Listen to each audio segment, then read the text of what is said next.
Welcome. You have reached review time with Imperial, and today's review will be Power Book 3, Season 3, Episode 5. Subscribe to the channel, like the video. Let's get into it. So this episode was a decent episode for the mid-season episode. And started off with basically Ronnie jacking somebody for their car, approaching Unique at his house in the middle of the night. Just basically Ronnie being Ronnie and pretty much doing whatever he want, however he want, and not caring who he offend. No real strategy. Straight warpath. And you see how that turns out by the end of the episode. So after he goes see Unique in the middle of the night, you show Marvin meeting up with his buddy, where they basically go and use each other to help them get through their issues and problems. Basically after that he met in the meeting. So they're discussing about, he's a journalist, and he said he could write about his daughter. She could be the next big thing to blow. She's in a group. And he kind of made a reference to like basically where she come from. They making it beyond, the tracks and stuff like that. And so Marvin pretty much stated like, we ain't from no tracks, and basically we ain't poor, But he's pretty much saying the environment that they come from, that he made reference to, that man suspected drug dealer, basically talking about Dean, was killed. And so when he said that, Marvin said, what's his name? And Marvin put the name together, knowing that was Dean. So Marvin instantly stated he needed to get out of there. So it shows Rock next, and those same two cops that pretty much wanted to extort Rock, they did vandalism to her building, letting her know that it's going to keep happening and she should bring them on the payroll. And on top of bringing her on the payroll, basically what they're saying is they know some people with the that does the code violation inspections.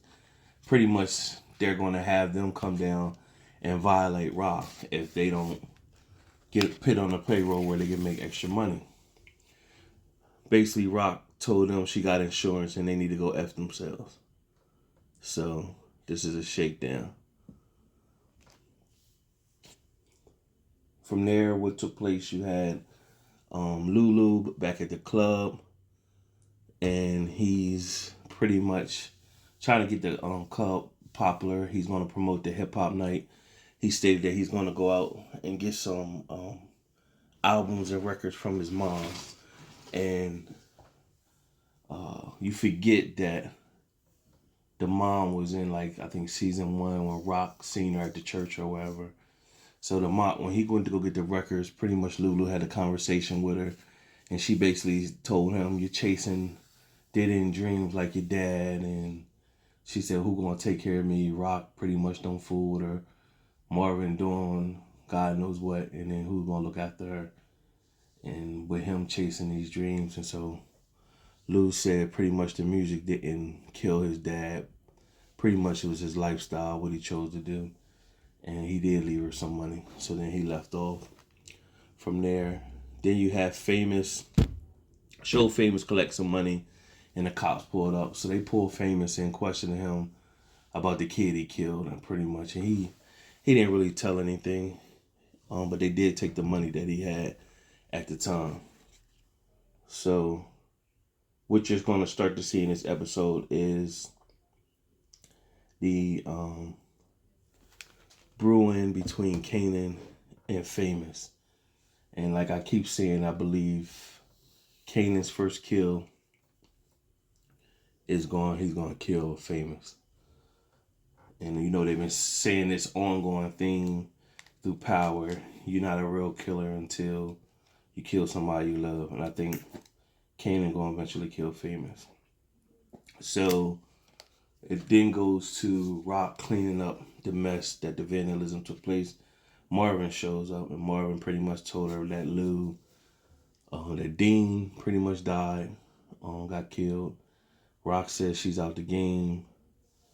Why is he telling her this? And then Marvin flipped it, pretty much saying that Lou got this club down in Manhattan, and he want the family to come show him support. Pretty much Rock was like, F Lou, and if you give Lou some money for something, you ain't getting it back. So she was on her stubborn older sister stuff. And Marvin's pretty much, that's her little brother. We still gotta show support. She was like, F him. But she was about to turn it around by the end of the episode. So it went from there in the episode. Kanan pretty much came to the guys, pretty much asking them, we're famous. They told him he got picked up. So Kanan stepped off. So from there, it shows Unique and what's his name, Ronnie. Unique showing Ronnie about the spot where the Chinese people restaurant, and Ronnie pretty much like, F that. Ain't no traffic here, ain't no money here. This ain't what you trying to do. So Unique like, yo, I'm trying to show you. I told you I was gonna get you some work. I told you I was gonna get you a spot. I'm showing you love, but you basically you crapping on me in the process. So they brothers, and Ronnie talking his stuff. So Unique is pretty much like, listen, man, I'm only taking this because you're my brother, but anybody else I would have checked them. And so Ronnie pretty much telling, ain't no checking me. So it's something brewing with that. You got Juke situation, the girls group, the girl that called her Polo in the group. She pretty much having struggling dancing. So she's supposed to be like the chili of the group from TLC. So Juke is supposed to be like Left Eye. She's supposed to be like the chili member of the group, and the other girl that's like the lead singer supposed to be like T-Boz. Not in looks, but as in character-wise for the group. So she's struggling dancing. Juke volunteers to help her with her dance moves, and then they kind of hit it up. Juke start taking a liking to her. Marvin picking Juke up, telling Juke she got good taste, and Juke was like, we just friends. So Juke is hiding her feelings, but in the same regard, you do see Juke liking her. And so, and Famous, while he's locked up, Famous is, they question him, he pretty much blew him off. So now you got the feds meeting up with Howard, not feds, Howard talking. Howard's was real minimal. They was talking to him, talking about the feds and everything, basically saying that the case, they don't believe the Camacho case, that he was running everything. So it shows Rock receiving a visit from the child counselor that was supposed to come out and tap in and see how Kanan is doing in the environment. Of course, he wasn't home. He was back at the old neighborhood running the streets, and Rock pretty much told the lady, he'll be on time the next time. The lady said if he's not there, what she'd eventually do is violate him. So it's going to be interesting to see, some of these things that's happening raising Kanan is based upon true events. So it's going to be interesting to see if they take 50 Cent's real story and implement it, what parts. Because in his real story, he did go into a boys' home. So we're going to see if that's going to be the same here. I said a boys' home. Like boys' school, like juvenile, detention center, stuff like that. So, from there, back where Kanan was, he was going to go home, and he seen Ronnie, and Ronnie pretty much basically approached him like, "Oh, who you running with? Who's supplying you? Who's co-signing your product?" And Kanan pretty much tell him like, "Nobody. I'm out here by myself." And so Kanan showed a little fear at first, but he still stood his ground at his young age. And then Ronnie respected it and just let him slide or whatever. So um,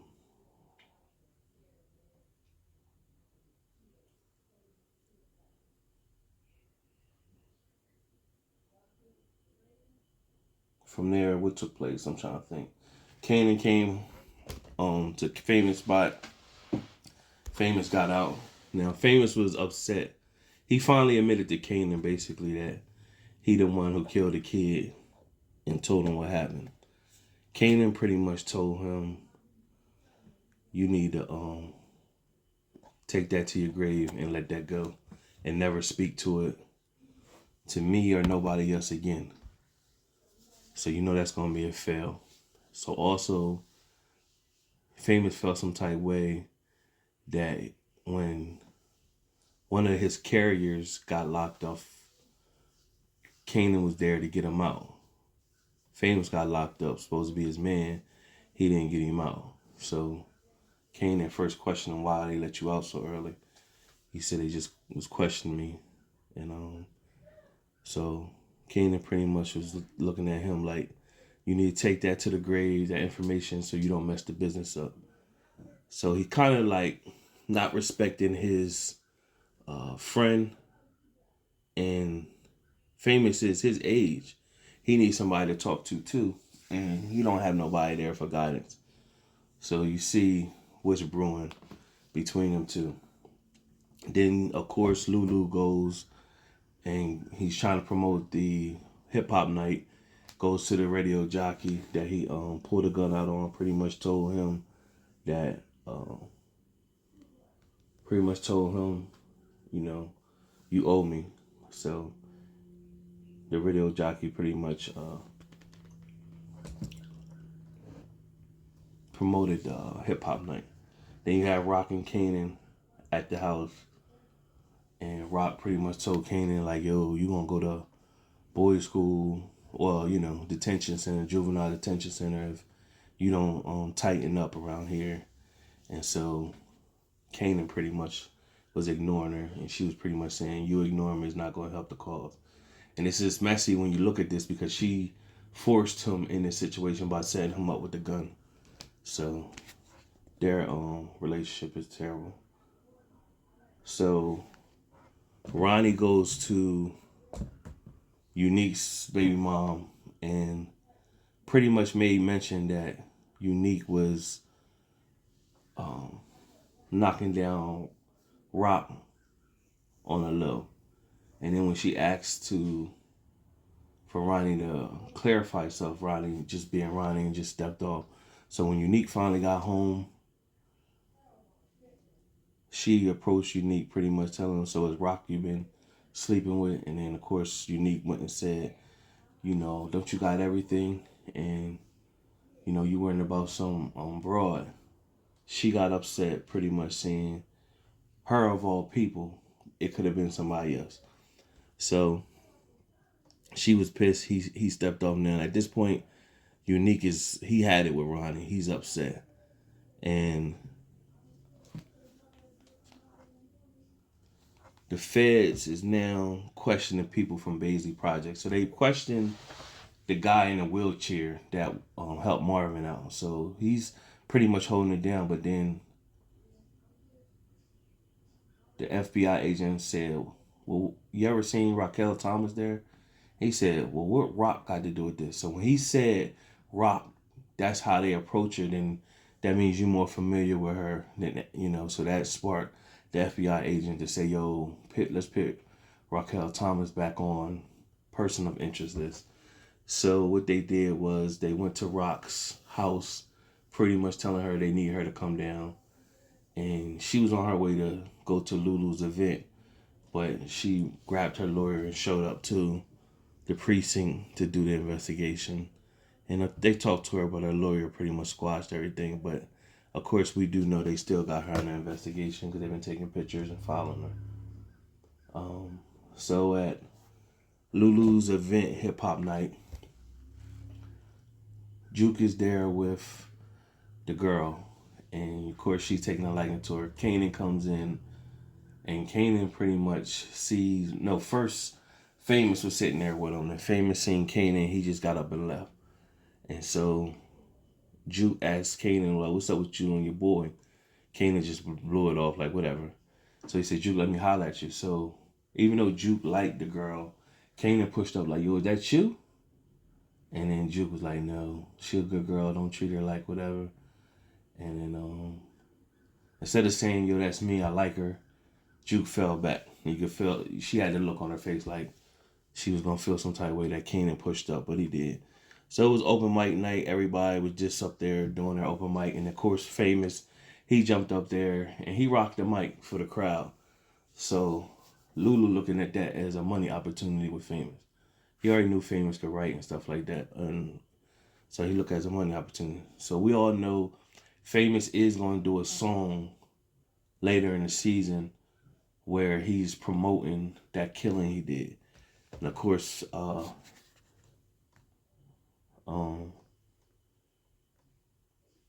Kanan told him to take him to, take it to his grave with that, but he ain't. So I think that's what's gonna trigger somebody gonna say, "You need to get Famous out of here," because the minute he gets caught with something, he's gonna tell everything. He knows too much information. So what happened from there? That's pretty much the episode. The last scene is pretty much Unique finding Ronnie, approaching Ronnie, telling him basically tired of his BS and tired of his disrespect. Ronnie rose up to him like basically like, "I'm the big dog." So they start fighting, and Unique gets the best of him and pretty much beat him. And of course they brothers, so brothers are scrap, and that's supposed to be it. Well, when Unique turned his back and started to walk off, Ronnie jumped up, grabbed his glasses, and grabbed a pole, smacked Unique from the back, and started beating him down with the pole, and then turned him over and then punched him. Now, the screenshots we've been seeing online is of Unique looking like he was dead. So at this moment, after he got beaten by Ronnie, Ronnie took his chain and it showed Ronnie with the car, and he kicked Unique down the hill somewhere. So I guess right at this moment, it was made to believe Unique is dead. He kicked him down a hill somewhere in some dirt road and left for dead pretty much. I don't believe he's dead. I just think that Unique is too big of a character for them to let die out like that. I think what's going to happen is Ronnie thinks he ain't put a bullet in Unique head. I think he's going to think Unique is dead by leaving him for dead. And what's going to happen is somebody going to see Unique still breathing or something and going to pretty much nurse him back to health. He going to come back and either kill Ronnie or Ronnie going to end up in jail. Either or. But that was the episode. Subscribe to the channel, like the video. It was decent enough. Stay tuned till next time.